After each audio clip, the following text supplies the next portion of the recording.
Le mariage du prince Harry et de Meghan sera sûrement l'un des plus suivis dans le monde. Il aura lieu demain, dans la chapelle Saint-Georges, au château de Windsor. Et pour respecter la tradition britannique, il est important de respecter le protocole.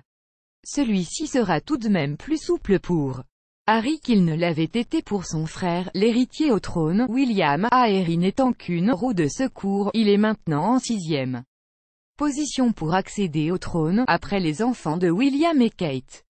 Voici ce que les invités devront suivre demain, lors du mariage princier, pour ne pas vexer la reine. Le dress code assure l'invitation. Une mention a été ajoutée concernant la tenue, uniforme, jaquette ou costume pour les hommes et robe de jour avec chapeau pour les femmes, pas très explicite, mais si l'on se penche sur les règles à suivre, la tâche s'annonce un peu plus complexe.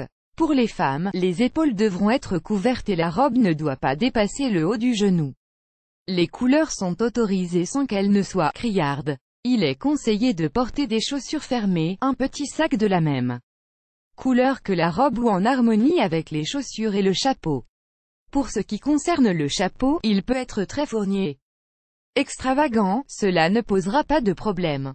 Interdiction de porter des talons trop hauts, un décolleté plongeant ou une jupe trop courte, une robe blanchette collant couleur chair dont la teinte n'est pas la même que celle de la peau. Pour les hommes, le protocole souhaite que les invités qui possèdent un uniforme militaire, famille royale, ou autre, le portent ce jour-là.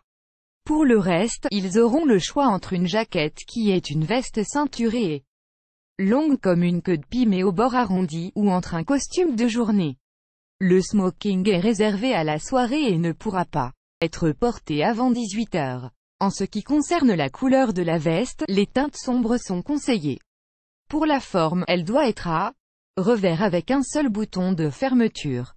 Pour le pantalon, il est généralement gris avec de fines rayures, mais il est possible d'en porter un ni ou à carreaux. La chemise doit à tout prix être pastel ou blanche, mais si la chemise est de couleur, le col doit absolument être blanc. Le gilet devra être gris, jaune très clair ou ocre. En ce qui concerne la cravate, elle doit être unie dans des teintes neutres comme le noir ou le pastel mais sans imprimer, ou très discret. Ils pourront porter un chapeau haute forme, un mouchoir blanc dans la poche, des gants ou encore une canne. Interdiction de porter un costume trop grand et non ajusté, du velours, du tweed ou du lin, un costume aux rayures trop fines que l'on pourrait confondre avec une tenue de bureau, une cravate rigolote, un smoking voyant, couleur vive, matière brillante, ensemble tout blanc, clou, pantalon pâte. Def A.M.